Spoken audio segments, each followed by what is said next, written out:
Allez, bonjour à tous. Aujourd'hui, nous sommes avec Maëva Courtois. Bonjour Maëva, merci d'avoir accepté notre invitation sur Tipping Point. Bonjour. Maëva, tu es la cofondatrice d'Helios, une écobanque au service de la transition écologique. Vos financements sont transparents et orientés vers la transition écologique uniquement. Maëva, quelle idée! Quelle idée de créer une banque! En plus, dans la particularité où la promesse est de soutenir le changement plus que nécessaire pour le vivant. Avec Lucie, on est hyper curieux et on a envie de tout savoir. Pourquoi une banque? Quand est-ce que t'es venue cette idée? Comment vous vous y prenez? Mais avant tout cela, cette question que nous attendons tous, Maëva, qui es-tu? Qui je suis? Yes. Assez large. On m'a Oui, posé cette... c'est une question difficile. On m'a posé cette question il y a 2 semaines. Je dis il va falloir être un peu plus précis sur qui je suis, mais non, mais si je me présente rapidement, donc je suis ingénieur en maths. J'aime bien le dire parce que je crois que ça fait partie. Finalement, enfin, ça biaise quand même un peu ma façon de réfléchir. C'est-à-dire que j'ai toujours été très animée par créer et développer finalement des choses différentes. J'aimais beaucoup l'art quand j'étais jeune, être intéressée par finalement des sujets qui sont complètement différents de ce qu'on apprend à l'école. Mais en même temps, j'ai toujours aimé cet esprit pragmatique, du coup, qui vient avec, qui est lié aux mathématiques et qui a finalement des hypothèses et du coup une solution. Donc, j'aime bien, quand je vois un problème, me dire qu'il y a toujours une solution, j'espère.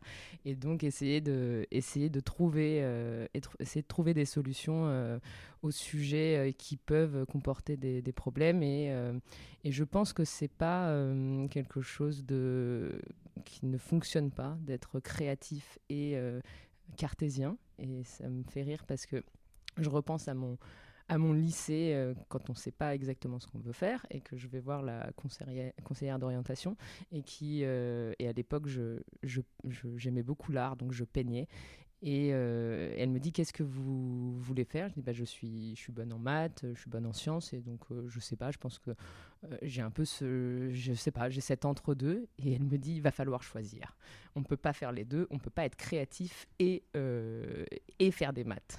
Et ça m'a beaucoup marqué parce que je me suis dit ah bon, mais c'est triste, c'est triste de devoir vraiment couper son cerveau en deux et ne pas avoir le droit de faire des choses qui ne sont pas différentes finalement, mais qui permettent de voir le monde peut-être avec beaucoup de créativité, mais en même temps de le structurer aussi pour que ça fonctionne. Et donc, j'ai toujours fonctionné comme ça, c'est-à-dire que je pense qu'il y a des règles un peu prédéfinies dans la vie, c'est-à-dire qu'il faut quand même suivre un peu le chemin établi. Enfin, ça revient aussi à la banque plus tard, mais c'est-à-dire qu'on vit dans un système où il y a des règles et en même temps, en fait, il faut réussir à rester dans ce petit carcan de se dire il y a un chemin à suivre, mais en même temps, il faut dévier, y apporter de la créativité et réussir à innover dans ces milieux-là. Et c'est finalement ce que j'ai voulu faire avec Helios, c'est-à-dire que on est dans un monde capitaliste, le système est géré et dirigé par l'argent. Ça va être moi, en tout cas, je ne pense pas que dans les prochaines années, ce soit quelque chose qui puisse être changé, ou en tout cas, ça serait un Big Bang. C'est difficile à imaginer. Et donc, prendre ces règles, c'est-à-dire qu'il y a de l'argent dans le système, et maintenant, comment est-ce que je fais pour être créative et essayer de faire en sorte de diriger l'argent des Français aujourd'hui et demain dans le monde, mais des Français vers des sujets importants, donc la transition écologique, et donc rester dans les règles, mais en même temps, finalement, utiliser les règles du système pour en faire ce qu'on veut. Et c'est-à-dire, c'est ça qu'on a voulu faire avec Helios, c'est pour avoir un effet, je pense, systémique et vraiment pouvoir transformer la société, il faut prendre ce qui existe et en faire quelque chose de bien. Et donc, je pense qu'on peut avoir un effet de levier important. Ou alors cette conseillère d'orientation, elle te dit que c'est pas possible, donc tu pars faire quoi en fait? Je pars en prépa. Je reste classique dans mon approche. J'ai fait une prépa maths physique. Et en fait, à cette époque-là, je sais pas, j'ai plein d'idées qui fusent. C'est-à-dire que on m'a dit dernièrement, là, je pense il y a 2-3 semaines, on m'a dit j'ai l'impression que quand tu parles d'un début de projet qui pourrait être juste quelque chose qu'on fait en un après-midi, tu as l'impression qu'il faut créer. Tu es déjà en train d'imaginer d'imaginer une suite énorme. Et en fait, moi, à l'époque, au lycée, j'avais commencé.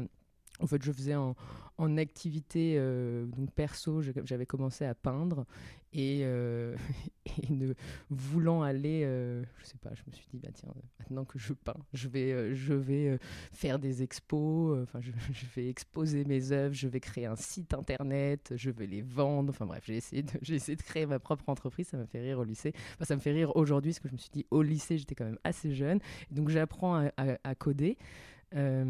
Pour développer mon site et pour pouvoir avoir cette vitrine-là. Et en fait, quand je rentre en prépa, je me concentre à 100% sur les études. Et puis, à un moment, au bout d'un an, ça me chiffonne un peu en me disant c'est quand même, j'ai quand même des fois envie de repartir à faire autre chose et aller aller monter des projets ou découvrir des choses qui ne sont pas forcément ce que j'apprends à l'école, parce que j'avais cette impression que j'apprenais des choses super intéressantes, c'est-à-dire que ça structure bien l'esprit, on se développe bien, mais qu'en même temps, ça enfermait les gens.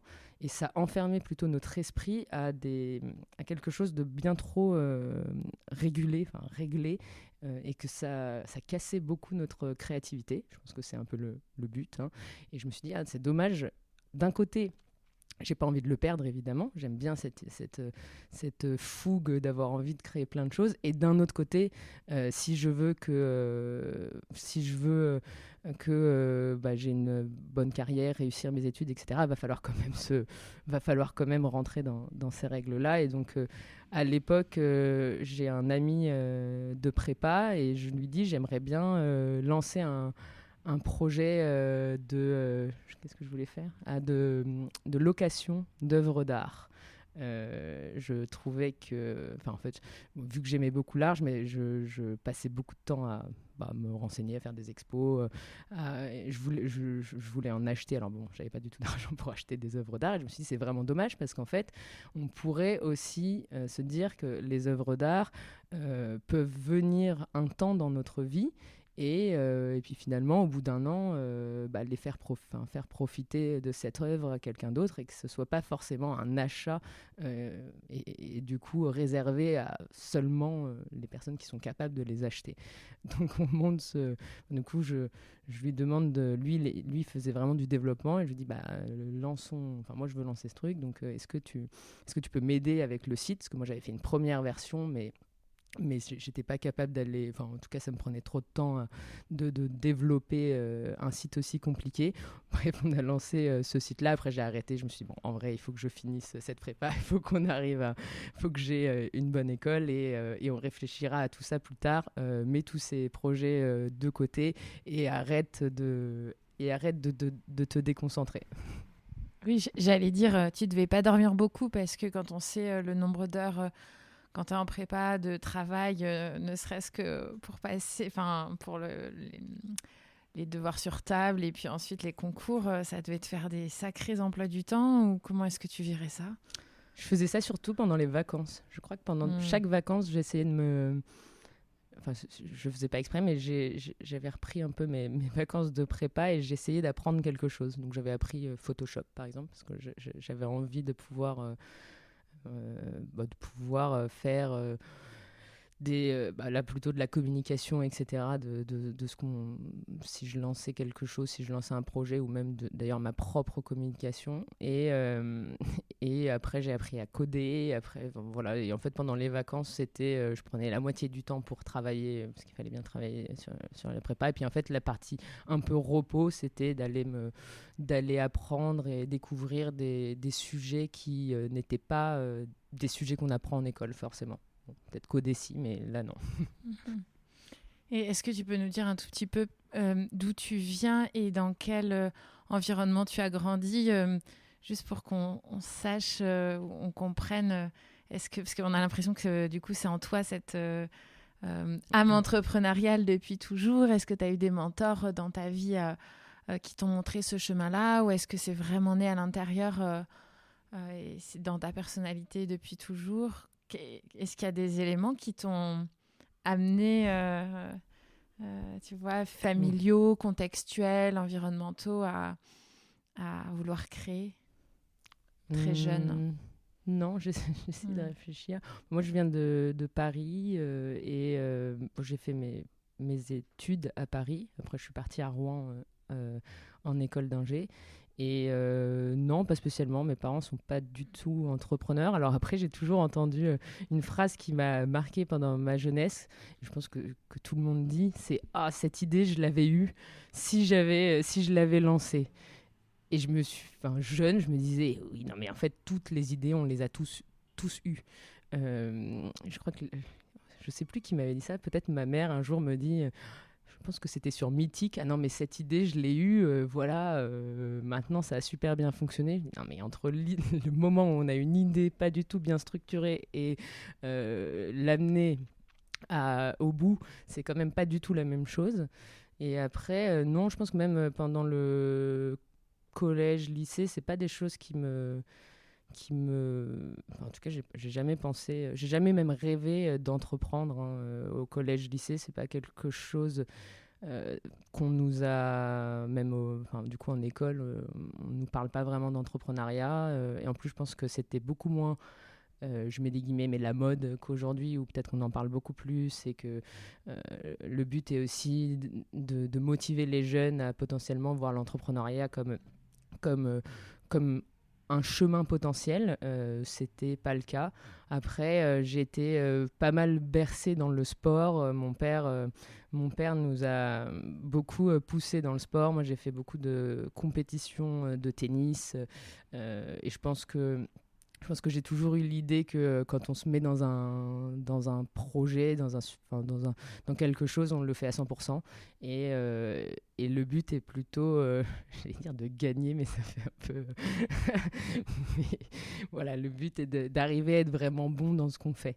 Mais en fait, ça me fait rire parce que du coup, c'est cohérent avec ce que j'ai dit juste avant, d'aller jusqu'au bout des projets quand je me lance. Mais non, j'avais pas du tout pensé à l'entrepreneuriat. Quand j'étais jeune, je voulais être architecte.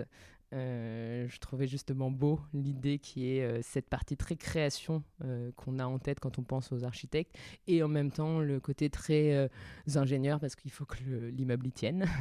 Donc je me suis dit là-dedans, en fait, on fait pas forcément de choix entre la perte de la créativité ou la perte de la rigueur de l'ingénieur. Et en fait, en prépa, je me suis un peu plus... je me suis un peu laissé porter. J'ai pensé un moment à faire de la robotique. Je me suis dit que c'était intéressant en fait, à l'époque, la robotique, il y a des formations qui se créent sur robotiser pour aider les médecins. C'était surtout avec les médecins, mais les aider à être plus précis et éviter des erreurs médicales. Puis en fait, je me suis dit, ça me coupe trop, ça me spécialise trop. Et en fait, le fait de se spécialiser, ça me laisse pas beaucoup de choix. Et je sais que j'aime bien... en fait, je sais que j'aime bien changer d'horizon assez régulièrement, que je m'ennuie assez vite si les sujets ne sont pas assez profonds. Et du coup, j'ai décidé de passer, de vraiment me spécialiser en mathématiques et informatique, en me disant, en fait, les mathématiques, on trouve un champ d'application absolument partout. Donc, ça me laissera le choix de changer. Et en fait, en rentrant en école d'ingénieur, au début, je pensais faire de la cryptographie. qui est du coup, c'est pour crypter. Parce que j'explique parce que tout le monde pense que c'est de la crypto, maintenant que c'est à la mode la crypto, mais non, c'est crypter des messages, donc ça fait très grec ancien, où il y a un message et on le rend inintelligible et ensuite il faut le décrypter. Voilà. Et en fait, j'ai fait mon premier stage là-dedans et pareil, je me suis dit, imagine-toi à 30 ans, il y a des fortes chances que ça t'ennuie et que tu veuilles changer, mais que tu sois tellement spécialisé que du coup, tu puisses pas changer. Donc ça me faisait, ça me faisait pas du tout rêver, ça me faisait même un peu peur. Donc je me suis dit, la finance, pour le coup, c'est super large. Il y a énormément de champs d'application et en plus, c'est un secteur qui bouge très vite puisque c'est lié à l'économie, c'est lié aussi aux entreprises, donc vraiment à comprendre les business, etc. Et donc, je pourrais, si je m'ennuie au bout de 2-3 ans, trouver d'autres champs d'application dans la finance sans m'ennuyer. Donc j'ai décidé de partir côté finance de marché à ce moment-là. Et alors c'est quoi ton premier job en finance de marché ? Mon premier job, j'étais dans une banque d'investissement franco-allemande et je faisais des algos de trading. Donc développer des algorithmes pour remplacer une partie des activités des traders et permettre en fait en fait c'était assez intéressant c'était super intéressant parce qu'en fait c'est vraiment la partie modélisation et du coup essayer de comprendre ce qu'on aurait pu faire en tant qu'humain, mais le rendre automatisé pour être plus efficace et plus rapide. Et en fait, quand j'ai commencé en finance, je me suis rendu compte que je n'étais pas du tout spécialisé en finance, en fait. Et donc, j'étais assez perturbée parce que je rentre surtout sur mon dernier stage, j'étais à la Banque Postale, j'arrive et tout le monde utilise des mots que je ne comprends pas, puisque du coup, tout le lexique financier, donc je me dis, il va falloir que j'aille vite et que j'intègre tout ça parce que en fait, je ne comprends pas ce qu'ils racontent. Et donc, je rencontre un collègue qui était en stage aussi à l'époque et qui me donne pas mal de lectures. Et donc là, je me suis plongée dans l'économie. Et je me suis rendu compte que que je trouvais ça vraiment passionnant. Et donc, je pense que j'ai passé 4-5 ans à me former. Là, chez moi, j'ai des bouquins énormes d'économie. Ça me fait rire quand je les vois. Je me dis, est-ce que ta bibliothèque dit quelque chose de toi ? Oui. Et en fait, oui, ça m'a passionné parce que je me suis rendu compte que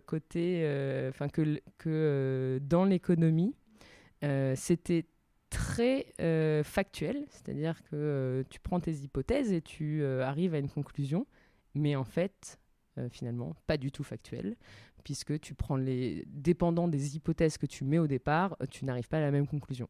Donc c'est assez perturbant. C'est-à-dire que ça fait très, très logique comme matière, où tu te dis, je sais pas, par exemple, les revenus, il y a pas mal d'études comme ça, les revenus, il y a une corrélation entre revenus, par exemple, et personnes qui finissent en prison. Voilà. Et en fait, si tu prends que cette hypothèse-là, oui, tu trouves une corrélation. Mais si tu veux vraiment comprendre la réalité, tu vas te rendre compte que c'est peut-être lié à la zone géographique. Et en fait, ce qui est intéressant, je trouve, dans cette matière, c'est que du coup, c'est très politique, puisque les économistes ont des idées, ont des visions, et donc ils peuvent être de gauche, de droite, etc. Et en fait, ça se ressent énormément, et ils utilisent des arguments du coup qui paraissent très tangibles, puisqu'ils prennent des hypothèses et ils en sortent des conclusions. Et donc, je me suis dit, moi, ça me plaît pas du tout de voir ça, de voir qu'on utilise finalement un peu la science et les maths pour essayer de faire croire à l'opinion, faire passer des messages et du coup colporter des idées qui ne sont pas forcément justes, ou dans ce cas, il faudrait expliquer que les hypothèses amènent à cette conclusion-là, mais qu'on pourrait peut-être aller plus loin et trouver d'autres corrélations.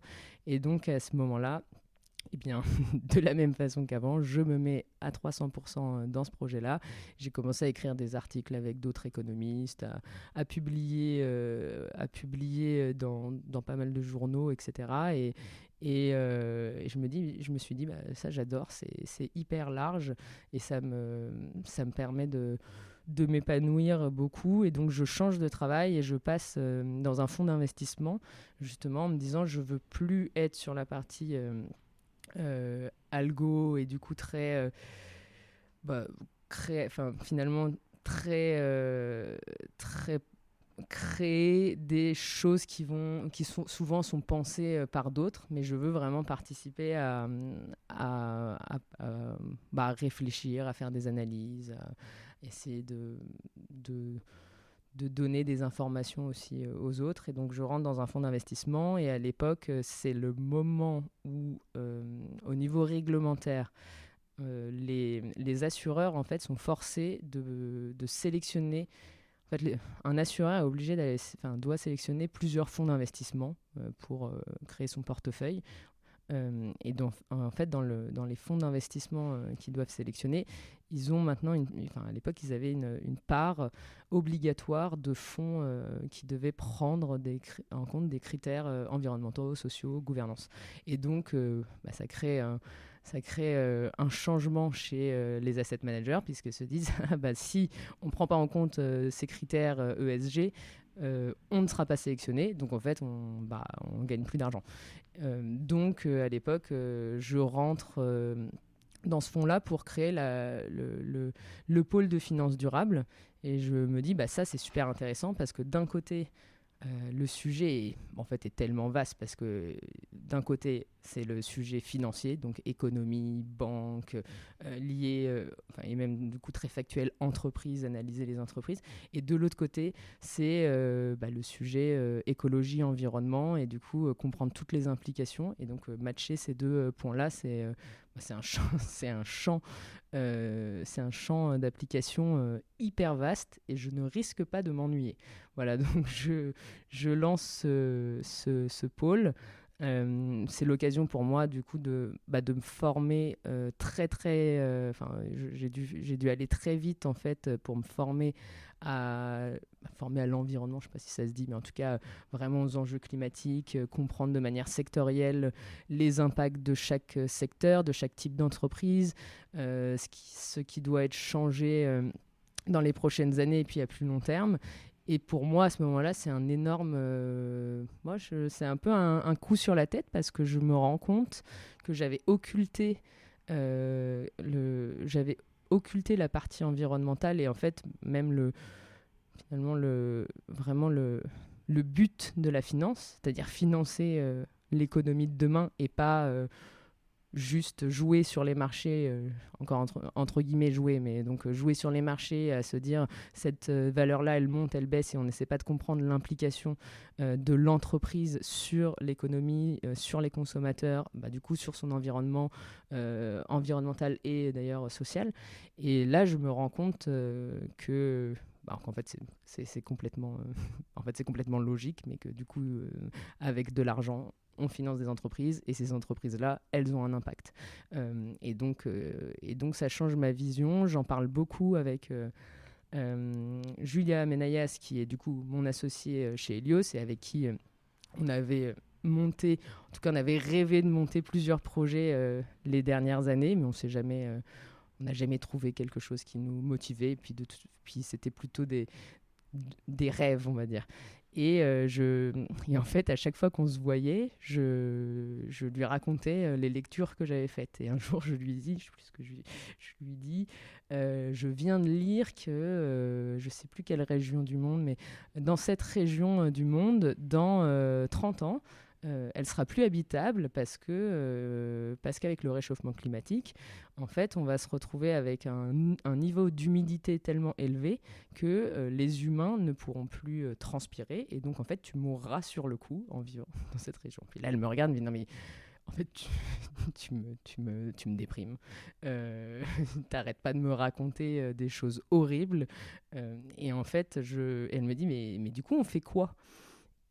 Et je lui dis, on fait quoi? Je sais pas, en fait, nous, qu'est-ce que tu veux qu'on fasse? Nous, on est 2 personnes, on peut pas faire grand-chose.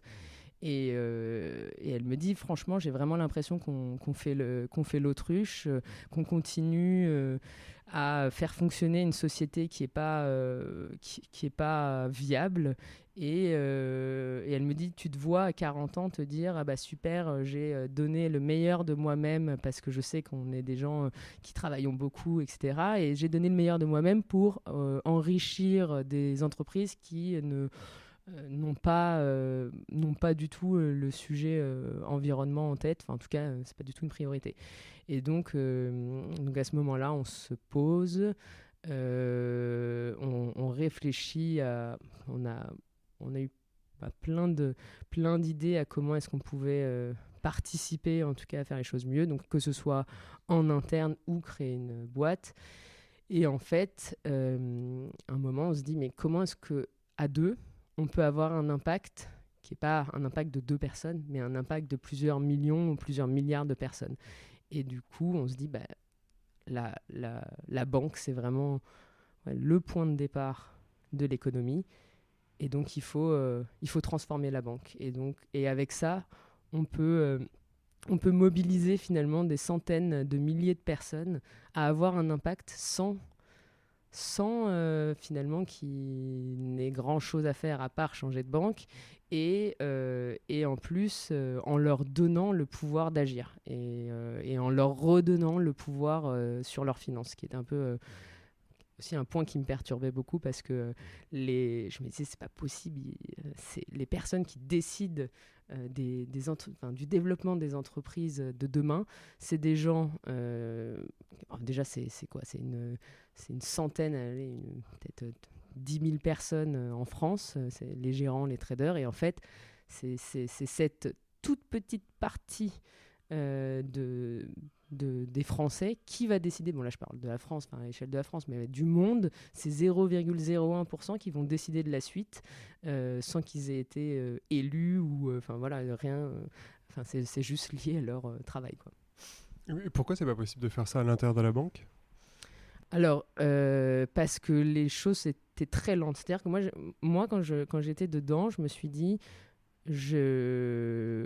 mon but, c'est d'essayer de transformer les choses le plus rapidement possible, mais que ce soit accepté. Donc, il faut aller aussi à une vitesse qui permette aux collaborateurs aussi de s'imprégner de la mission. On ne peut pas juste dire, j'arrive, je mets des règles et c'est comme ça, vous devez prendre en compte les critères environnementaux. Il faut qu'ils aient vraiment l'envie de le faire. Et en fait...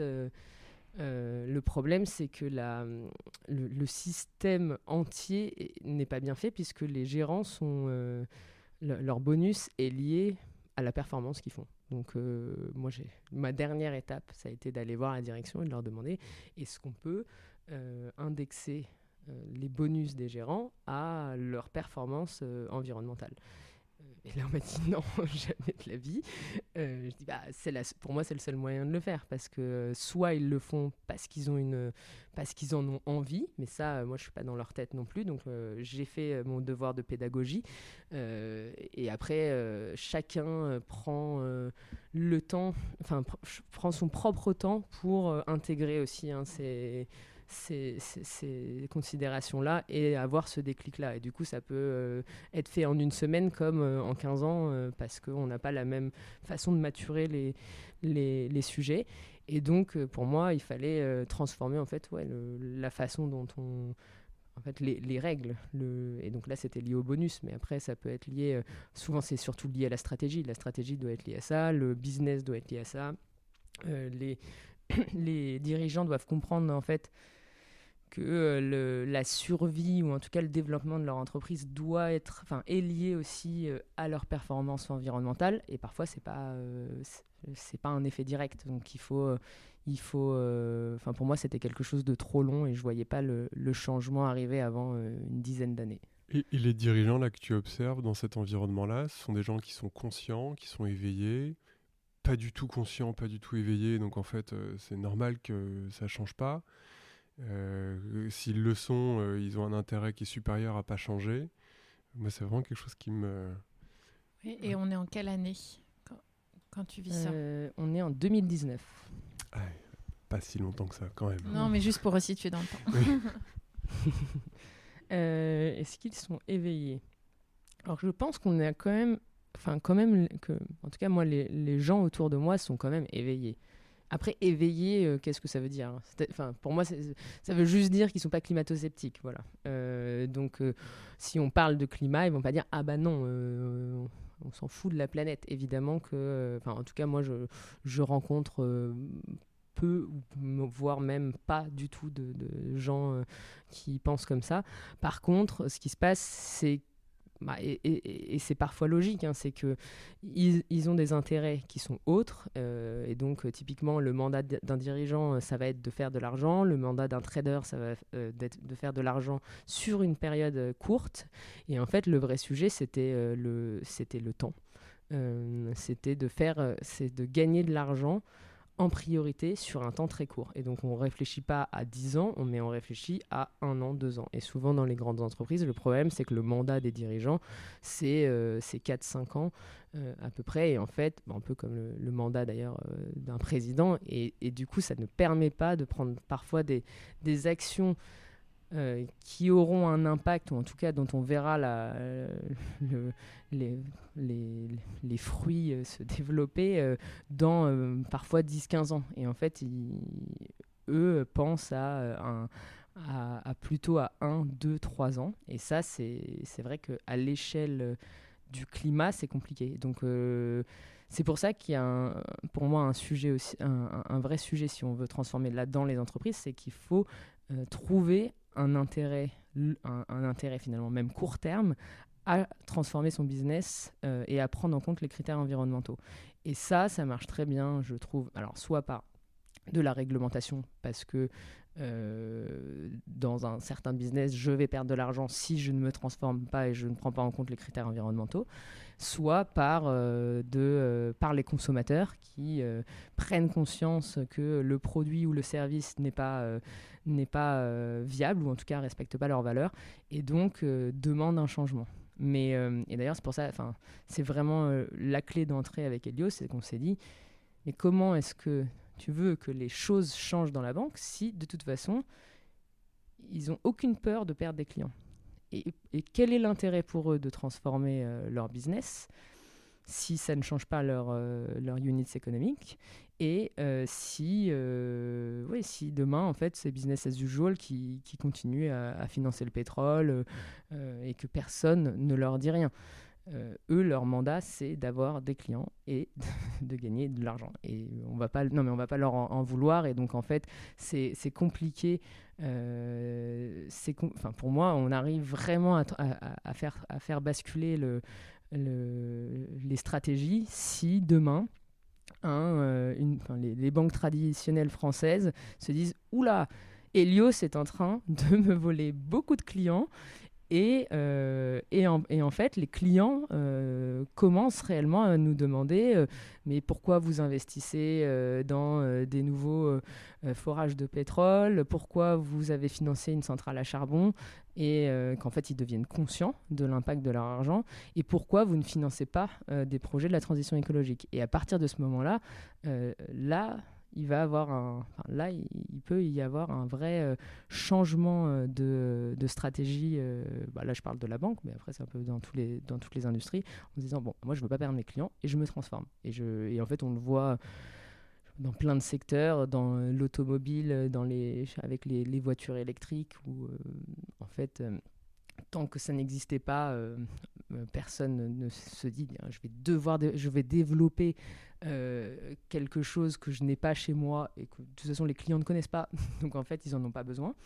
Et ensuite tu as des constructeurs comme Tesla pour les premiers, qui se développent, qui créent cette alternative là et qui créent la demande du coup, et donc les constructeurs sont forcés de changer. Pareil pour le bio, si tu allais chez Franprix ou Leclerc il y a 10 ans, trouver du bio, c'était compliqué. Je me souviens que ma mère commençait à en parler à cette époque-là, mais c'était, fallait vraiment chercher. Et puis après, ensuite, tu as des boutiques comme Biocoop et autres qui sont nées et qui ont créé cette alternative-là et qui forcent aussi au changement. Et maintenant, tu vas chez Monoprix et il y a un coin bio et il est de plus en plus grand et c'est bien.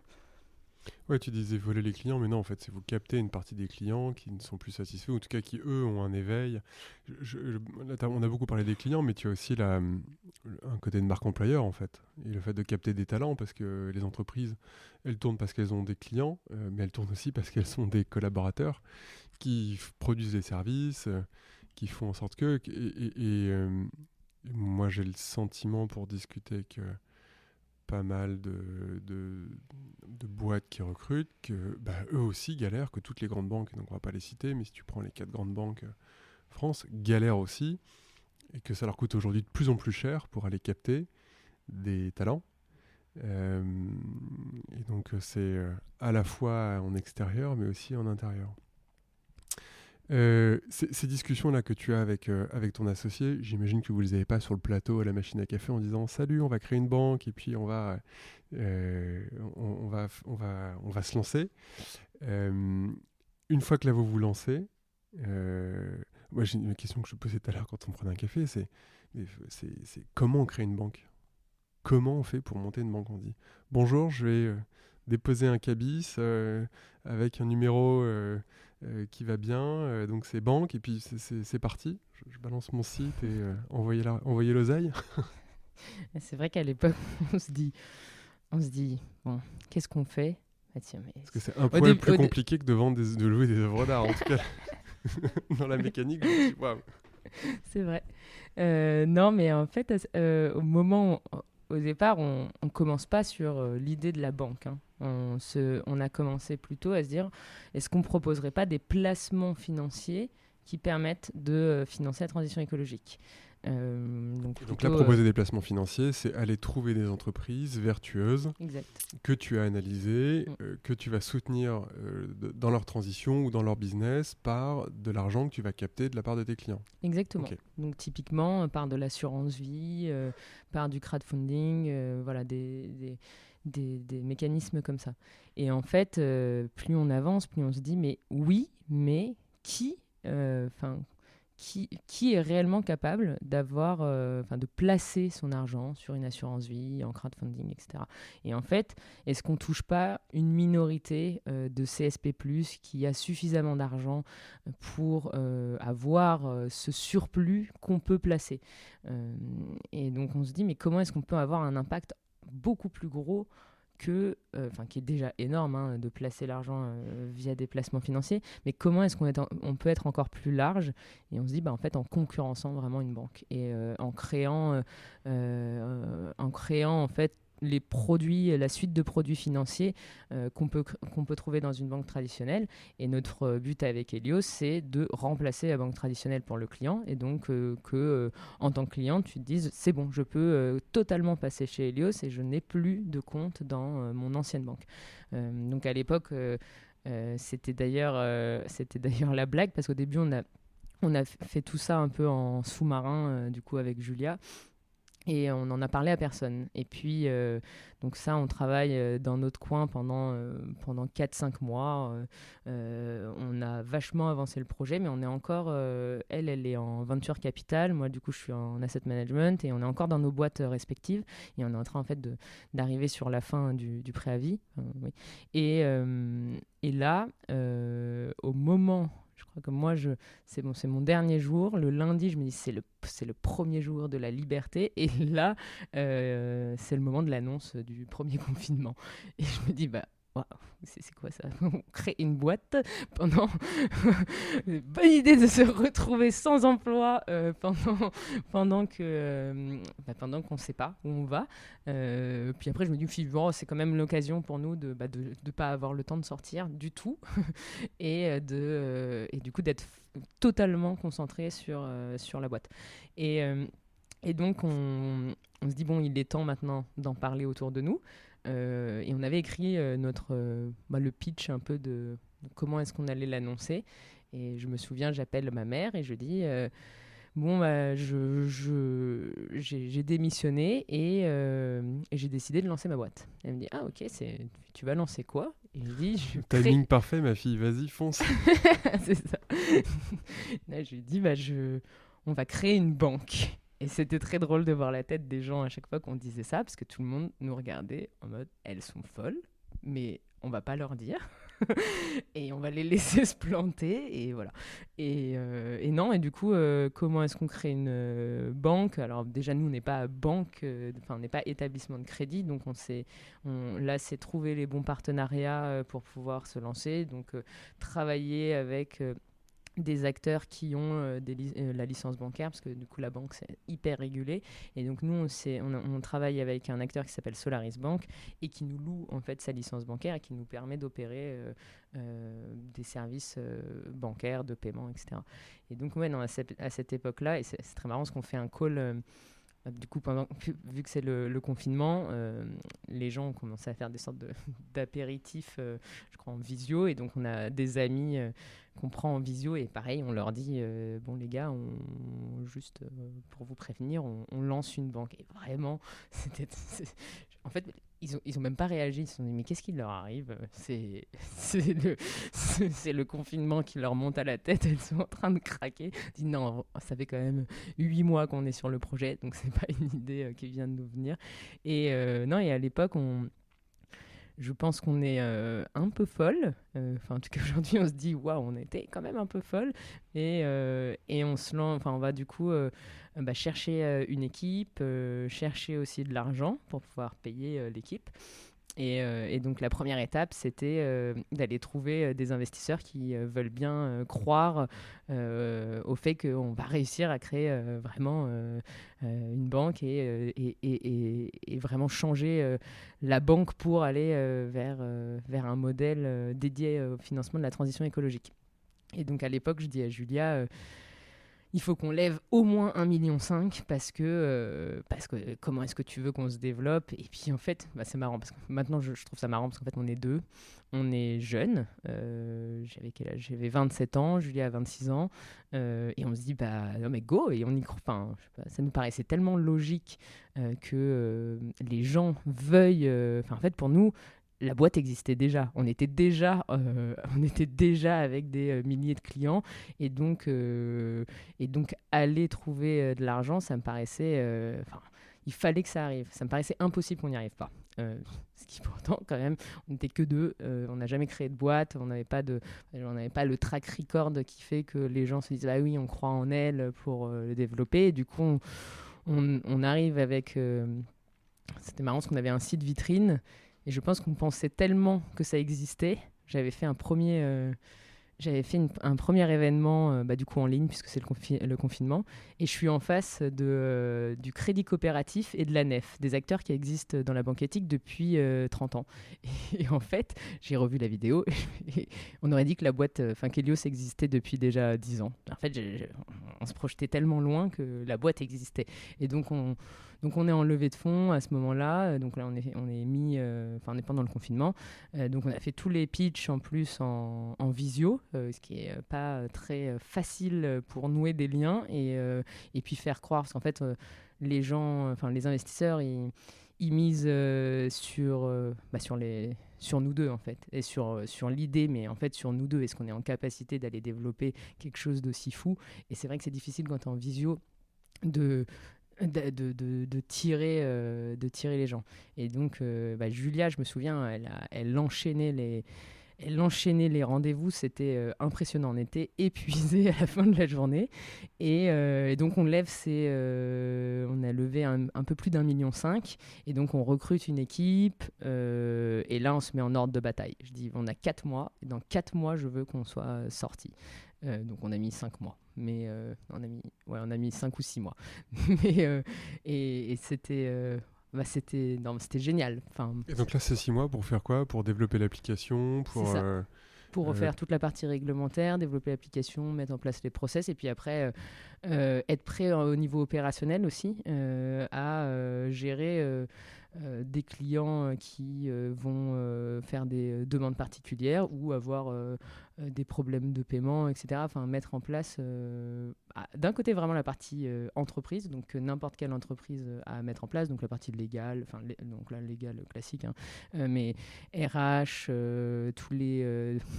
ce dont on parle jamais parce que c'est pas sexy, mais c'est vrai, ce qu'il faut mettre en place, quoi, tous les sujets de paie, tous les outils pour que ça fonctionne, les outils de comptabilité, etc. Et après, sur la partie bancaire, aller chercher les bonnes licences, créer le bon modèle bancaire qui nous permet vraiment de faire de l'investissement et du financement de projets à impact. Ensuite, toute l'histoire, donc créer le site. Bon, le site existait déjà, mais après, toutes les réponses que peuvent se poser les futurs clients. Réfléchir au produit, donc c'est-à-dire vraiment parler beaucoup aux clients pour comprendre ce qu'ils souhaitent, c'est-à-dire c'est quoi pour vous une banque écologique, parce que à l'époque c'est aussi le moment où, c'est toujours un peu le moment, mais le moment où écologique c'est plante un arbre à chaque achat, donc c'est clairement pas le but de la banque. Le but de la banque, c'est qu'on a de l'argent et on doit utiliser cet argent-là, en tout cas le flécher vers les bons projets. Et c'est comme ça qu'on peut avoir un effet de levier fou. Planter un arbre, à chaque achat, n'importe qui peut le faire. C'est-à-dire que si ton boulanger veut s'engager dans la transition écologique et te dit, moi, à chaque baguette, je plante un arbre, bon, ça va commencer à faire cher, mais donc à chaque journée je plante un arbre, en fait n'importe quelle entreprise peut le faire, et d'ailleurs en tant que particulier tu peux le faire aussi. Par contre, la force du système bancaire, c'est pour ça qu'on s'est lancé là-dedans, c'est que tu peux avoir un impact qui est décuplé. C'est-à-dire qu'aujourd'hui, c'était en septembre, on a réussi en moins d'1 an et demi à financer plus de 6 millions d'euros dans des projets de la transition écologique. Et ça, avec, à l'époque, on avait 12 000 clients. Et donc, avec 12 000 clients, on a réussi à financer 6 millions. Ce que je trouve complètement dingue, parce que ça fait sans que personne n'ait mis d'argent, c'est-à-dire que les clients n'investissent pas. On a pu, via Helios, investir ça, donc ça fait plus de 500 euros par client, à peu près, sans qu'il y ait eu de changement massif, non, même pas du tout, pas de changement pour le client. Il a juste décidé d'ouvrir son compte courant plutôt chez Helios que chez, je sais pas, N26, Société Générale, BNP, etc. Voilà.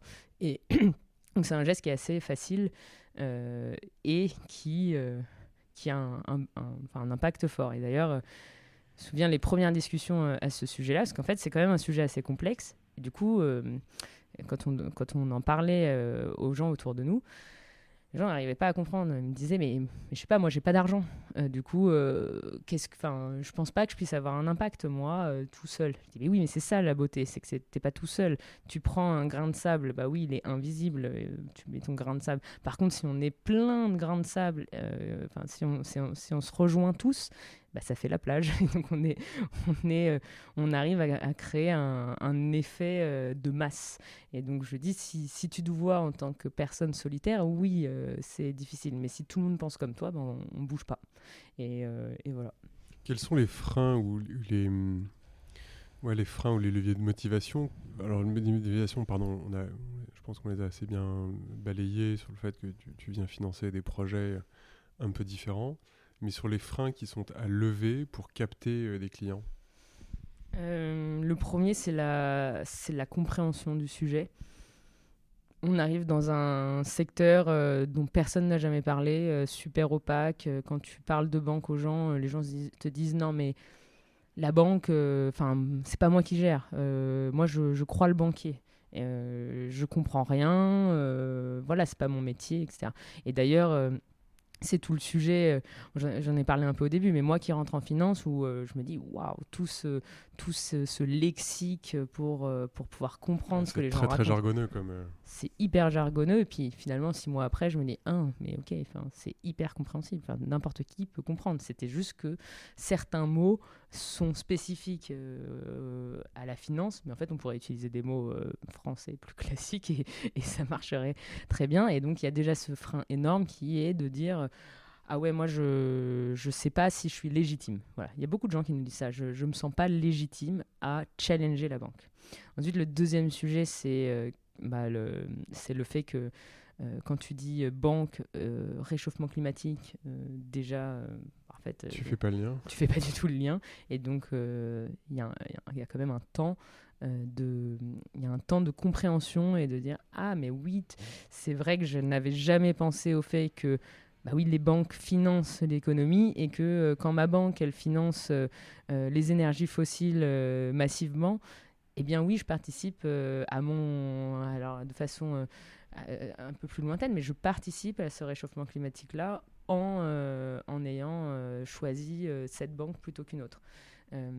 Et là, donc là, c'est un peu sujet de pédagogie. Et donc ça, je pense qu'aussi, là pour le coup, le Covid à l'époque a permis une grosse prise de conscience quand même écologique. Mais après, de là arriver à la banque, c'est quand même... c'est pas le premier sujet auquel tu penses. Tu vas plutôt penser à la façon de t'habiller, de consommer, de te chauffer, est-ce que tu prends des transports en commun, la voiture, etc. La banque, tu n'y penses pas, alors que en termes d'impact, en gros, côté chiffres, si tu mets 5 000 € sur un compte en banque, c'est à peu près 3 tonnes de CO2 émis annuellement. Donc 5 000 €, 3 tonnes, c'est énorme, sachant que ton impact carbone de français, en tout cas en moyenne en France, c'est 10 tonnes. Donc Et qu'on a un objectif de 2 tonnes et par qu'on a un personne, objectif un de horizon 2 de temps tonnes. très court. Exactement. Et donc voilà, il y a cette prise de conscience à avoir.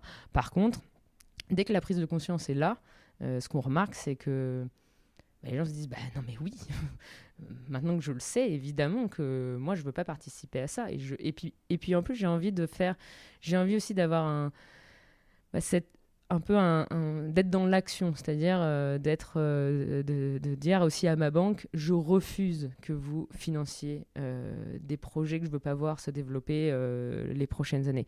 Et donc c'est aussi un acte, alors, pareil je mets les guillemets, mais militant, donc soft militant, parce qu'en fait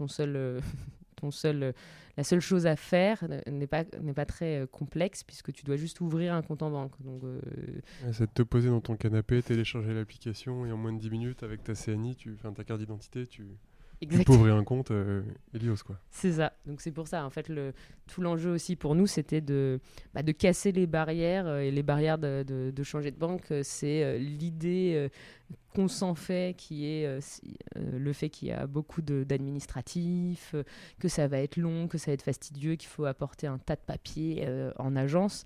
Et donc nous, on a créé un parcours de création de compte totalement digital. Tu mets 10 minutes à peu près à ouvrir ton compte en moyenne, et tu as juste à scanner ta pièce d'identité, rentrer tes 3 infos de civilité, et puis hop, la carte est partie et arrive chez toi, quoi. Et aujourd'hui, en dehors du compte bancaire, quels sont les services que vous proposez à vos clients ? Vous allez proposer, peut-être. Oui. Comme Maëva, loin. Oui. Alors non, aujourd'hui, on a commencé du coup par compte courant. Ça, c'est le premier produit qu'on a lancé. Et en fait, on s'est vite développé avec les demandes clients. C'est-à-dire qu'on nous a rapidement demandé des comptes joints, des comptes jeunes. Donc aujourd'hui, on propose compte joint, compte jeune. Nous a demandé aussi des livrets d'épargne. Donc on a lancé un livret d'épargne l'année dernière. Cette année, on lance de l'assurance vie. On va lancer aussi des PER. Et en fait, on se développe petit à petit, on rajoute des briques par rapport à ce que les clients nous demandent. Et je vois finalement notre développement comme en fait, on doit gérer un peu la pyramide des besoins. Ton premier besoin, c'est d'aller payer tous les jours. Tu as besoin d'avoir de l'argent disponible et de pouvoir en faire quelque chose. Le deuxième besoin, c'est de pouvoir épargner, donc mettre, si tu le peux, ce surplus d'argent de côté et en faire quelque chose. Troisième besoin, c'est de pouvoir investir, parce que là, il faut encore plus de surplus, mais de se dire, ok, cet argent-là, j'en ai pas besoin maintenant ou à court moyen terme, et donc je peux l'investir. Et puis du coup gagner potentiellement de l'argent normalement de l'argent sur la rentabilité qui va être faite. Et puis après-demain, ce sera de proposer du crédit, donc en tant que client, aller se financer. Et donc on proposera. L'année prochaine, on travaillera sur ce projet-là. C'est proposer du coup des prêts pour des projets spécifiques, donc typiquement achat de mobilité douce, donc plutôt vélo, etc. Après, financer la rénovation thermique de ton appartement, et en fait accompagner aussi les clients dans le développement de projets à leur échelle qui sont de transformer aussi leur façon de consommer et de s'équiper. C'est génial. Juste, qui sont vos clients aujourd'hui, si vous les connaissez, Maëva? Est-ce que c'est plutôt des jeunes ou tout type c'est un peu cliché, mais pour savoir qui s'engage auprès de vous. Alors, c'est plutôt vous, vous deux. Non, c'est vrai. Donc des très jeunes. Des très jeunes. Non, en gros, notre client moyen, enfin un peu type, à 38 ans. Enfin, on a des 38 ans, je ne sais pas quel âge vous avez. Hein. Tout à l'heure, vous m'avez dit on avait 35 ans. Ont des enfants. C'est la moyenne entre Romain et moi. D'accord. On arrive à peu près à 35. Ok. Et non, souvent, c'est des jeunes parents. Qui prennent aussi... souvent, c'est le moment de la prise de conscience, je pense. Alors déjà, 38 ans, c'est parce que j'imagine que c'est le moment où on commence aussi à avoir un peu plus d'argent que quand on a 22 ans et qu'on ne travaille pas, etc. Mais du coup, oui, la prise de conscience se fait beaucoup au moment du premier enfant où les parents regardent apparemment un peu la liste des actions qu'on peut faire pour ne pas... pour pouvoir essayer en tout cas de ralentir le réchauffement climatique, et qui découvrent que via la banque, ils peuvent avoir un impact fort. Et souvent, en fait, c'est plusieurs actions qui mettent en place, et bon, chacun à leur échelle. Et donc, et ensuite, c'est assez... là, pour le coup, en France, on est développé partout. On est pas mal... Alors, on est pas mal en Île-de-France, on est aussi beaucoup en région nantaise parce qu'on a un bureau là-bas, donc je pense que peut-être on a un peu plus fait parler. On est beaucoup aussi en région Rhône-Alpes, vers chez vous, du coup, ouais, et qui sont, je pense, des régions peut-être dans lesquelles le sujet a déjà été discuté, typiquement... vers Lyon, la nef existe depuis des années, donc la sensibilisation est quand même peut-être plus là que chez certaines autres personnes. Et tu m'en parlais tout à l'heure de rentabilité, mais aujourd'hui, comment est-ce que vous vous placez sur la rentabilité des capitaux qui vous sont confiés par rapport à une banque traditionnelle? Alors, nous, on travaille...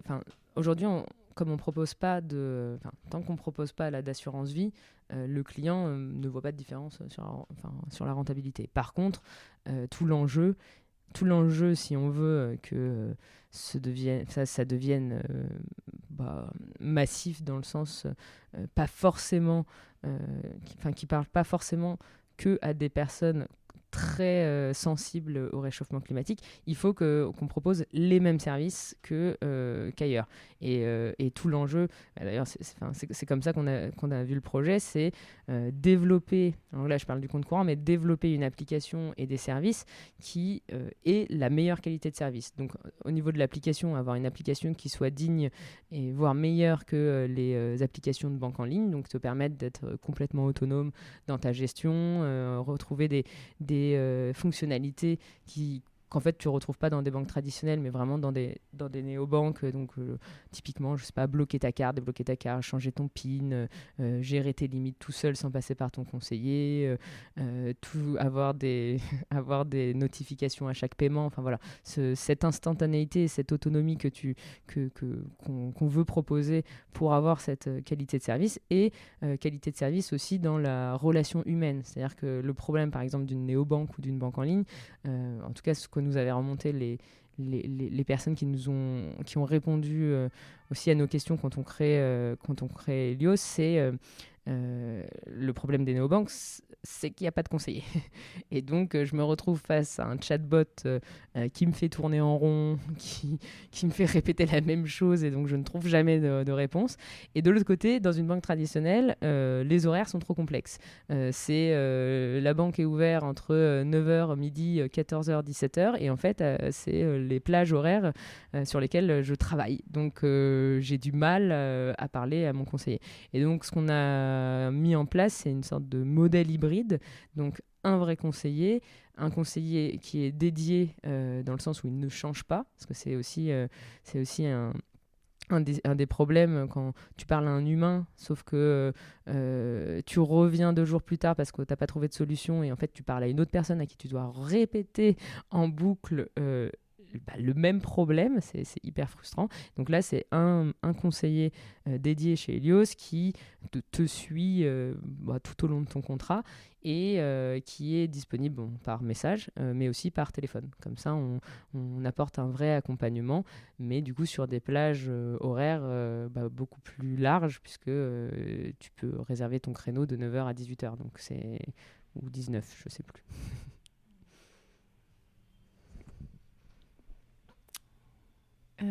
J'avais envie de te poser la question du chef d'entreprise que tu es maintenant, parce que tu nous disais, vous êtes 25, ça je me trompe pas, ouais. À date. Donc on est à le premier trimestre 2023, pour situer si des personnes te réécoutent, tu vois, dans quelques temps. 25 personnes, donc là tu es passé de j'ai un job dans une société où je suis salarié à... voilà, la vraie posture d'entrepreneur, où j'ai une équipe à manager, à fédérer, à embarquer sur la vision. Qu'est-ce qui a été naturel pour toi? Qu'est-ce qui est plus compliqué? À quel défi tu dois faire face dans cette posture, à ce poste-là? Je trouve que... Alors déjà, je trouve qu'on apprend tout le temps. Donc c'est hyper enrichissant. Moi des débuts et maintenant, je trouve qu'il y a eu beaucoup d'évolution. Et je pense que dans 3 ans, je me dirais ça méritait beaucoup d'évolution aussi. Mais non, la première phase, je pense, est très... En fait, tu fais tout. Enfin, en tout cas, nous, on faisait tout. Et on est passé par tous les postes. Donc, quand tu prends quelqu'un pour te remplacer sur un poste, parce que c'est le moment où tu peux, où tu te sens prêt aussi à déléguer et que tu te sens prêt aussi à challenger la nouvelle personne et à lui apprendre des choses, parce que c'est quand même le but. C'est toujours un peu compliqué, parce que tu pars d'une... la première période, on était vraiment... je me vois en train de courir, en fait. Je m'imagine vraiment en train de courir, en train de dire allez les gars, il faut courir plus vite, on va y arriver, il faut passer la ligne d'arrivée. Pour moi, c'est la première période. C'est-à-dire qu'il faut qu'on sorte, il faut qu'on ait les premiers clients, il faut qu'on arrive à faire émerger le projet. Puis la deuxième période, elle est différente, parce que tu étais en sprint et là, d'un coup, tu as vraiment des clients, tu as des sujets opérationnels qui viennent se mettre, s'ajouter, alors qu'au début c'était faut qu'on sorte, c'est tout. Voilà, allez go, on développe tout et on pensera à la suite plus tard. Et là, faut qu'on développe des nouvelles choses et faut que ça marche. Enfin, il faut que le service actuel marche. Donc là, tu commences à avoir une phase de run qui commence à grossir. Donc il faut commencer à structurer un peu plus ton management. T'es plus en train de motiver pour que les gens courent, mais tu es aussi en train de dire il faut des fois qu'on souffle, il faut qu'on réfléchisse de façon plus large, faut faire attention à pas courir trop vite dans la mauvaise direction, du coup, en prenant une mauvaise décision parce que vous sortez pas la tête de l'eau.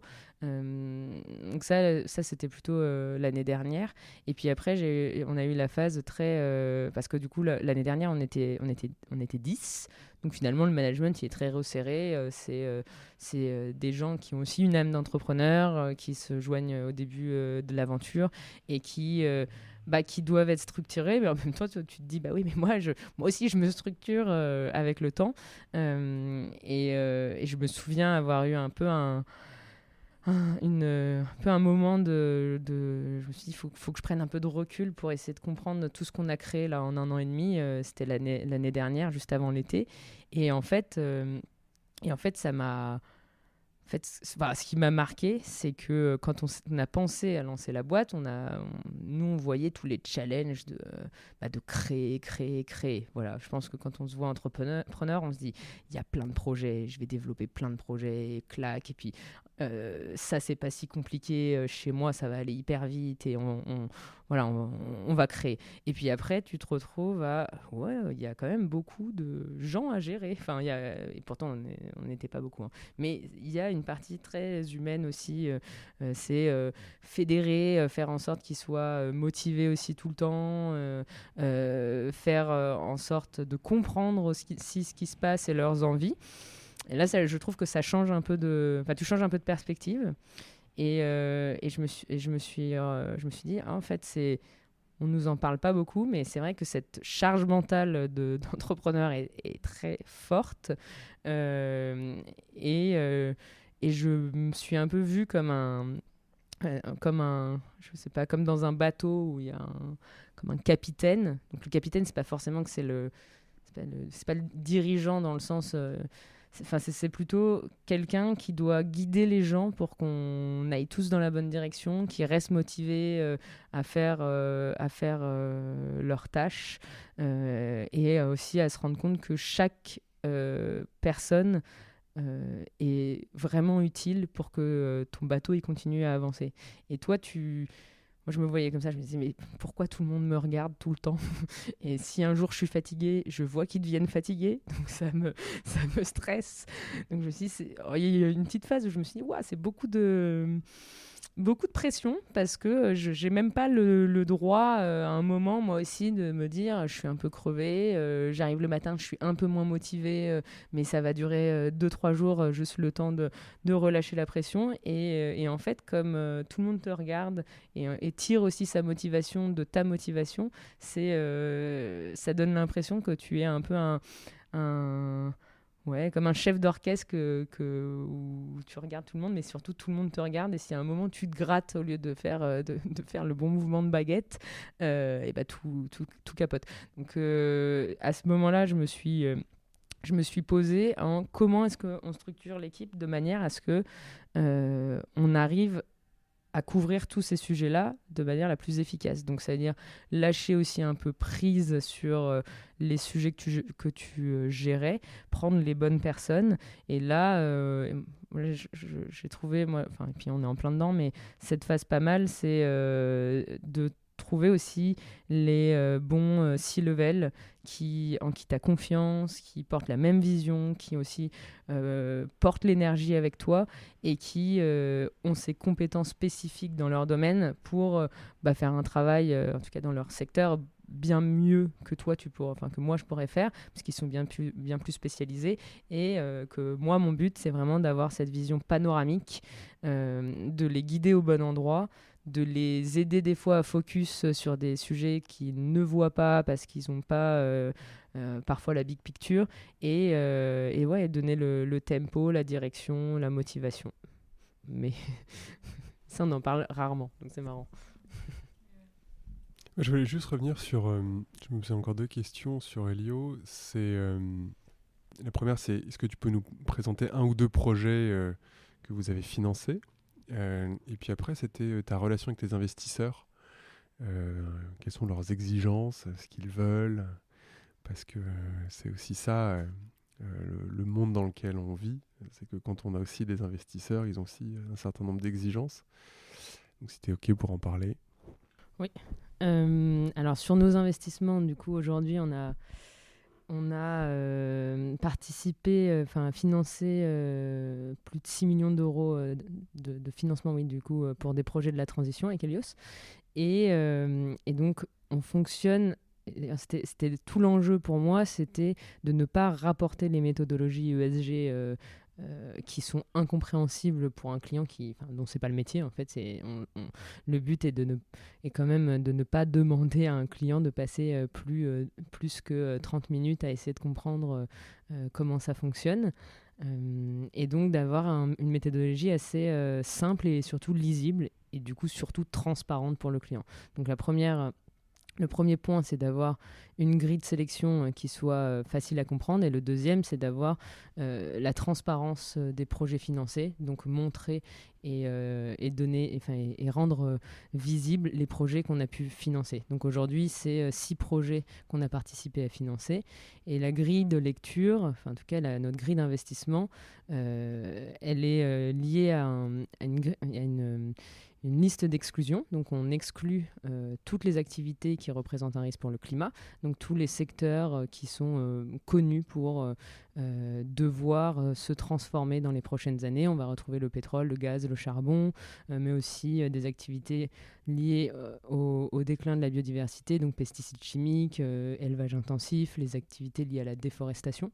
Donc toutes ces activités-là, on ne les regarde pas. Toutes les entreprises qui ont une partie de leurs activités dans un de ces secteurs, on ne les regarde pas. Ensuite, on va se concentrer dans les entreprises restantes sur les projets qui ont un impact direct sur une des thématiques de la transition écologique qu'on a identifiées comme étant des thématiques qui doivent être développées dans les prochaines années. Et là, on va retrouver le secteur de la mobilité durable, de l'agriculture durable, des énergies renouvelables, tout ce qui est lié au recyclage plastique également. Et donc, ensuite, on rencontre les entreprises, on regarde les entreprises, on les étudie, on regarde l'impact qu'elles peuvent avoir sur un de ces secteurs-là. Et on va finalement avoir, aujourd'hui, on va retrouver 2 types de branches. Une très...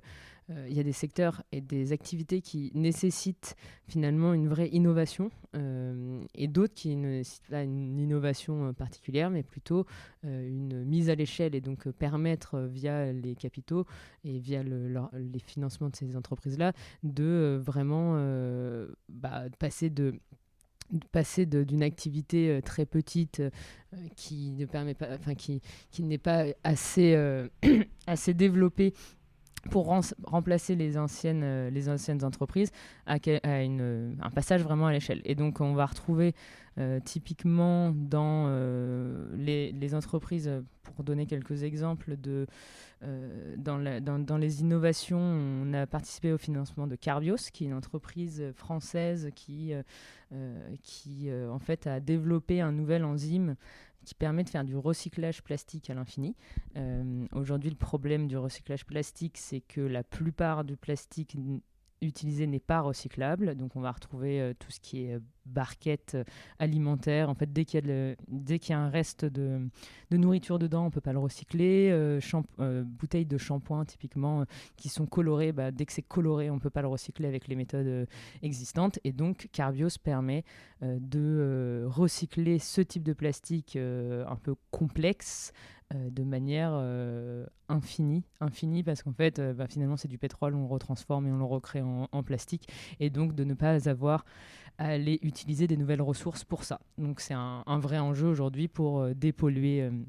Le plastique est il y a un vrai enjeu de retirer le plastique et de ne pas polluer plus. Et deuxième exemple, et donc là c'est plus permettre de développer en fait des technologies existantes, mais en tout cas les proposer plus à l'échelle. Et là, on a participé au financement du métro de Marseille pour justement proposer donc dans en région particulière, donc la Marseille, d'avoir accès au transport en commun, parce que Marseille, c'est une des villes les plus polluées de France, avec un réseau de transport en commun très faible, et donc le but est de diminuer l'usage de la voiture pour éviter les émissions de CO2, mais aussi améliorer la qualité de l'air. Et voilà. Et donc en fait, nous, notre objectif, c'est vraiment d'accompagner ce type d'entreprise dans les différentes phases de leur développement. Et deuxième, pour répondre à ta deuxième question, sur nous, donc nous aussi on est une jeune entreprise, donc on doit se financer, on doit aller chercher de l'argent pour faire la phase de développement. Et en fait la plus grosse partie, c'est vraiment une partie effectif, salaire et développement réglementaire aussi. Et là, du coup, nous, on a choisi des investisseurs. Donc déjà, c'est des investisseurs, c'est pas des corporates, c'est des fonds d'investissement qui sont en fait qui ont aujourd'hui les mêmes ambitions que nous. Donc typiquement, on a choisi Raise comme premier fonds, et Racine Carrée, qui est un fonds qui est géré par Serena et Make Sense. Make Sense, qui est on était en plus incubé là-bas à l'époque, un incubateur pour les projets à impact. Et donc, c'est aussi des investisseurs qui ont vraiment envie de participer à ça. Et ce qui est marrant, c'est que quand on leur fait les présentations, ce qu'ils préfèrent, c'est quand on parle de... ce qu'ils préfèrent, il faut aussi parler de chiffres et de rentabilité, hein, mais on a fait un pot de bonne année en janvier, et le moment qu'ils ont préféré, c'est le moment où j'ai représenté tous les projets, donné les chiffres d'impact, parce qu'il y avait suffisamment de temps pour avoir les chiffres de tonnes de CO2 évitées, l'impact de chaque projet. Et aujourd'hui, avec Julia, on est majoritaire dans la boîte, donc ce qu'on attend des investisseurs, c'est plutôt un accompagnement de mise en relation quand on a des besoins spécifiques et qu'ils peuvent le faire. Aussi, leur vision du marché, comprendre. Ils ont quand même l'occasion de rencontrer un nombre de sociétés et d'avoir une compréhension de l'économie, en tout cas du monde assez en avance de phase, donc c'est toujours intéressant de comprendre les tendances et peut-être les prochains risques. Et ensuite, un accompagnement, alors moi que je trouve intéressant, surtout cette phase de boîte, c'est accompagnement sur tous les sujets justement RH. Alors comment est-ce qu'on structure son organisation, comment est-ce qu'on crée une culture, en fait la culture à 5, 10 et une culture à 25 ou à 100, c'est pas la même façon tu peux pas le faire de la même façon. En tant que chef d'entreprise, tu peux pas... Moi jusqu'ici je disais moi je leur parle tous un à un, et en fait au bout d'un moment mais en fait ça nécessitait de prendre de déjeuner que à 2 ou 3 une vingtaine de fois, et puis quand on est 25 je peux pas le faire, je peux le faire mais c'est plus long, et quand on sera 100 je vais pas pouvoir faire ça. Et donc ça, nous accompagner à mettre en place les bons process qu'ils ont déjà vus en fait dans leur ils sont quand même pas, ils ont beaucoup de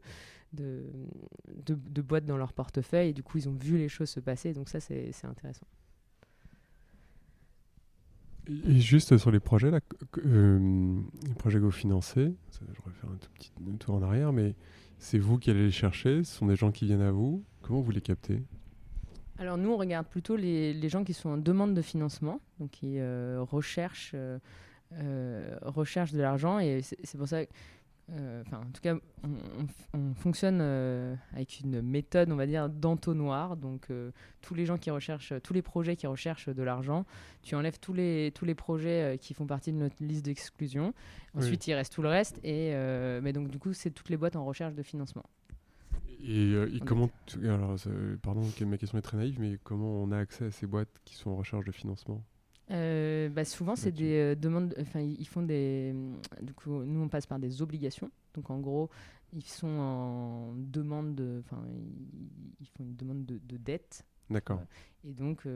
Et cette demande de dette, pareil, elle est mise auprès de. La demande est formulée auprès de qui? Sur les marchés. Ok. Du coup, de façon globale. D'accord. Je cerne un peu mieux maintenant la façon de capter le client. Moi, j'étais intéressée pour avoir ton regard donc début 2023 par rapport à ce que tu voyais et aux obstacles de 2019, quand vous avez dit bon, ok, on sort du système, en tout cas de ces grands acteurs-là pour créer notre entreprise. Est-ce que vraiment, si on regarde le monde de la finance au sens large, les choses commencent à bouger? Est-ce que tu as de l'espoir que ces grands acteurs-là aussi, au-delà d'une belle communication et de tout ce qui peut être dit, mais que dans les faits, le fait que vous émergiez et que d'autres acteurs essayent un petit peu, c'est en train de faire évoluer les choses, ou on en est encore très loin? Quel est le regard que toi tu portes? En fait, moi je suis plutôt positive sur les avancées.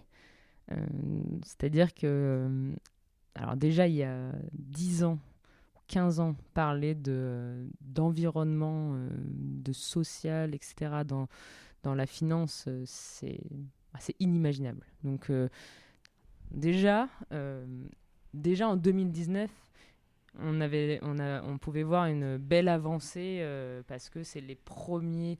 C'est un peu plus tôt, je pense. On commence en 2016-2017. Les acteurs financiers commencent à dire c'est vrai qu'on peut avoir un impact et on va regarder cet impact-là. Le sujet, c'est juste que c'est du temps long et que les changements dans les grandes structures prennent du temps. Donc moi, je suis très positive sur le fait que déjà, on voit une prise de conscience. Après, et c'est pour ça qu'on a décidé de lancer Helios, c'est que la prise de conscience, elle est trop lente et que si on attend que les choses se fassent au rythme actuel ou au rythme il y a 5 ans, moi, je ne vois pas de changement avant 2050. Donc, en 2050, on sera encore en train de dire non, mais il faut quand même qu'on finance le pétrole parce que si aujourd'hui, les consommateurs ont encore besoin de pétrole. Et en fait, c'est un peu le serpent qui se mord la queue puisque tout le monde se relance la balle en disant mais regardez, les consommateurs, ils veulent consommer du pétrole, donc on en produit. Et les consommateurs ils disent bah oui, mais moi, j'ai pas d'alternative. Donc, en même temps, tant que vous me proposez du pétrole, en plus à un prix plus bas, pas aujourd'hui, mais un prix plus bas que d'autres technologies, bah oui, je continue à le consommer. Donc en fait, tout le monde se regarde et puis en 2050, tu dis les choses n'ont pas changé ou elles ont ralenti par rapport à 2020, mais bon, ça reste trop peu ambitieux. Et la conclusion moi, que j'avais en 2019, c'est l'ambition d'avoir un impact contre le réchauffement climatique, il est trop faible. Les gens ont envie. Je pense qu'aujourd'hui, tu poses la question à n'importe qui. La plupart des personnes, si tu leur dis est-ce que tu veux avoir un impact positif sur la planète, logiquement, tu ne vas pas répondre non, moi je veux vraiment polluer, ça c'est mon rêve.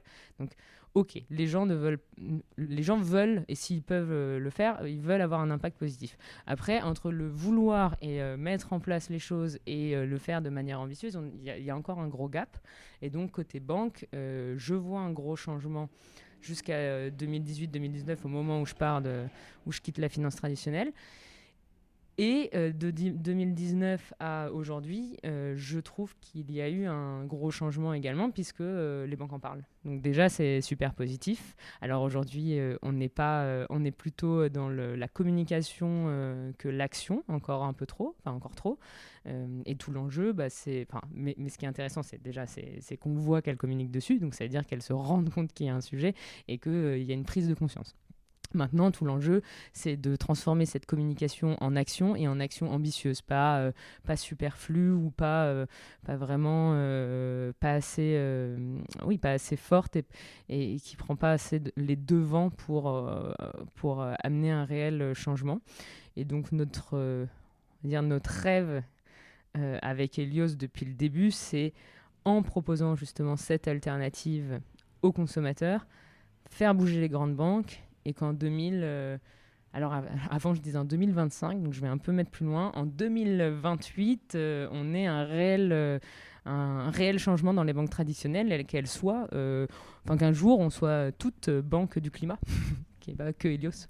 Et il y a un enjeu de transparence et de compréhension des clients aussi, parce que nous, pour avoir fait l'exercice il y a quelques temps, alors bon, c'était peut-être il y a 2-3 ans maintenant, peut-être que ça a encore évolué, mais quand on a demandé à une banque traditionnelle de placer sur une assurance vie uniquement sur des produits à impact positif et qu'on nous a sorti une espèce de liste en disant tenez, vous pouvez choisir là-dedans, enfin franchement on n'a rien compris. Le mec a commencé par se marrer et nous dire je vois pas de quoi vous voulez parler. Bon, j'ai enlevé cette première partie de la discussion et quand on a explicité les choses plus clairement, les documents qu'on nous a envoyés en nous disant regardez, on peut faire ça, c'est clairement pour des novices. Nous, on n'est pas du tout dans ce milieu-là, c'est incompréhensible, quoi. Oui, et puis surtout, le pire, et d'ailleurs c'était vraiment là pour le coup ma frustration en fonds d'investissement, c'est que tous les fonds d'investissement ont commencé à se rebrander fonds climat, fonds transition écologique, fonds de 2050, voilà, le net zéro, bon, bref, super, plein de mots-clés très sexy. Impact. Exactement. Et en fait, quand tu regardais la composition enfin, dans quoi est-ce que ces fonds investissent, bah, tu retrouves. Alors, top position, il y a toujours Total. Après, tu vas retrouver du LVMH, Airbus. Enfin, bref, les grosses entreprises françaises ou européennes. Je ne vois pas en quoi investir dans Total, Airbus. Ou LVMH permet d'accélérer la transition écologique. Et là, c'est vraiment, et c'est le gros sujet, c'est un énorme manque de transparence, et c'est même cacher l'information, puisque en tant que client, vous n'avez pas, vous avez pas l'information. Hein. Donc il faut vraiment aller creuser. C'est assez compliqué de savoir dans quoi tu investis. Donc tout l'enjeu, c'est d'apporter de la transparence. Si tu veux effectivement comparer deux banques, il faut qu'elle te donne la composition. Et si elle te la donne pas, bah, par un défaut, moi je considère que du coup, il y a trop de risques. Est-ce que il y a des sujets qu'on n'a pas abordés, Maëva, que tu avais envie d'aborder avec nous ce matin? La question, non, ça va. Tu penses qu'un jour, on pourra avoir une décentralisation complète du financement? Par exemple, je sais pas, moi, je veux aller mettre des panneaux photovoltaïques sur le toit de ma maison et je décide d'aller voir mes 15 voisins en leur demandant de l'argent, puis en leur disant, bah, dans 2 ans, je vous rends avec un peu de rendement. Est-ce que ça, on pourra y arriver un jour? Alors, je sais pas Ou si on peut je y arriver. dream complet Non, mais c'est marrant parce qu'on a fait un exercice avec l'équipe en début d'année sur imaginer le monde de la banque, je crois que c'était en 2030 ou 2035, mais sans se bloquer avec la réglementation, les possibilités, et voilà, rêver. Et justement, moi, enfin, je sais pas, pour moi, la suite serait effectivement de décentraliser. Ça ne veut pas dire que tu n'as plus du tout quand même d'acteurs de confiance qui peut aider à structurer les produits, mais ça veut dire en effet que tu veux mettre, c'est le bon exemple, je trouve, hein, ton panneau solaire sur ton toit, et au lieu de passer par une banque qui te connaît pas ou qui comprend pas forcément ton projet, oui, tu structures ça avec un appel de levée de fonds, on va dire, pour ce projet autour de tes voisins, et t'évites de payer trop l'intermédiaire. Mais et je pense que c'est un je suis pas sûre qu'on arrive à ça, mais je trouve l'idée séduisante. Bon, et avec une baguette magique, Maëva, tu fais quoi? Avec une baguette magique, je fais quoi? Bah là, moi, je suis très focus Helios, hein, donc avec une baguette magique, je fais en sorte qu'on arrive à se développer en Europe et à réellement bouleverser finalement le secteur bancaire en devenant la banque durable de référence en Europe. Bon, donc là, on en appelle à tous les parents qui ont des enfants ou des jeunes parents qui veulent shifter. C'est le moment. Exact. Helios.do. Vous allez voir, le site est vraiment super. Merci beaucoup Maëva pour ton temps. Encore un projet qui en tout cas très égoïstement, moi, me donne de l'espoir, de la joie et continue d'alimenter mon optimisme sur le fait qu'on peut créer des choses différentes. Je trouve que tu portes aussi un message qui est extrêmement important, qui est de réconcilier ou de ne pas opposer créativité et structure et approche plus rationnelle, plus scientifique, mathématique. Et ce message-là, il est très important à mes yeux. Donc, merci pour ça et de nous en faire la démonstration, puisque effectivement, dans un cadre classique de la banque qu'on connaît tous, en tout cas qui fait partie de nos vies quotidiennes, tu mets une bonne dose de créativité et tu apportes un regard qui est complètement différent de ce qui se fait traditionnellement, et je crois que c'est ce que tu as aussi envie d'inculquer et de promouvoir au sein de tes équipes. Donc, bravo à toi, à ton associée Julia, qu'on n'oublie pas, et à toute l'équipe et aux futurs talents qui rejoindront aussi Helios pour tout ce que vous faites. Merci beaucoup pour l'invitation. Je suis ravie. Allez, longue vie à Helios. À bientôt.